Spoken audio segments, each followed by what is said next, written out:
चुकीच्या पद्धतीने पाणी पिता का? मात्र यामुळे तुमच्या शरीरावर वाईट परिणाम होऊ शकतो।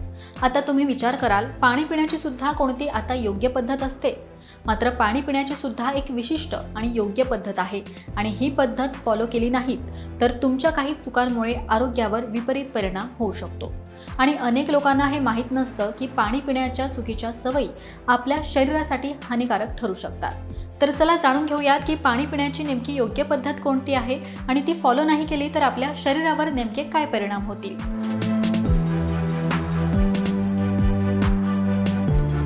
नंबर 1, उभं राहून पाणी पिणं ही एक अशी सवय आहे जी आपल्या शरीराला नुकसान करू शकते। उभं राहून पाणी प्यायल्यामुळे पाणी गळ्याच्या नलिकेत जोरात खाली जातं आणि त्यामुळे शरीरात योग्य प्रमाणात पाण्याचं शोषण होत नाही। हे पाणी थेट पचन तंत्रावर ताण टाकतं आणि मूत्रपिंडाच्या कार्यावर देखील परिणाम करतं। तसंच उभं राहून पाणी प्यायल्यानं सांध्याच्या वेदना आणि आर्थरायटिस सारख्या देखील समस्या वाढण्याची शक्यता असते। म्हणूनच पाणी बसून हळूहळू पिलं पाहिजे। नंबर 2, अनेक लोकांमध्ये एक चुकीची धारणा असते की एकाच वेळी जास्त पाणी प्यायल्यानं शरीराला जास्त फायदा होतो।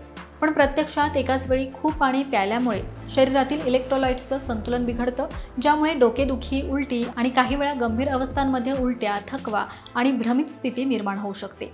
योग्य पद्धत म्हणजे दिवसभरात थोडं थोडं पाणी पिणं, ज्यामुळे शरीराला आवश्यक प्रमाणात पाणी मिळेल आणि शरीराची इलेक्ट्रोलाइट संतुलन सुद्धा अबाधित राहील।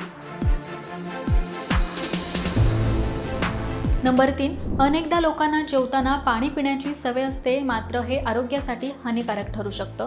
जेवताना पाणी प्यायल्यानं अन्नाच्या पचनासाठी आवश्यक असणारे एन्झाईम्स पातळ होतात आणि पचनक्रिया मंदावते। यामुळे अन्न पूर्णपणे पचत नाही आणि गॅस्ट्रिक समस्या उद्भवू शकतात। यासाठी योग्य पद्धत म्हणजे जेवणाच्या आधी किंवा नंतर किमान 30 मिनिटं अंतर ठेवून पाणी पिणं, ज्यामुळे पचनक्रिया प्रभावी राहील आणि आरोग्यावर वाईट परिणाम होणार नाही।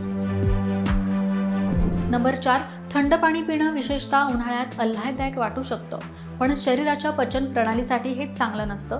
थंड पाणी प्यायल्यानं पचनक्रियेची गती कमी होते, कारण थंड पाण्यामुळे रक्तवाहिन्या आकुंचन पावतात आणि पोटातील पाचक रसांची निर्मिती कमी होते। यामुळे पोट फुगण्याची, अन्न नीट न पचण्याची समस्या वाढते। त्यामुळे थंड पाण्याऐवजी कोमट पाणी प्यायल्यानं पचनक्रिया सुधारते आणि शरीराला अधिक ऊर्जा मिळते।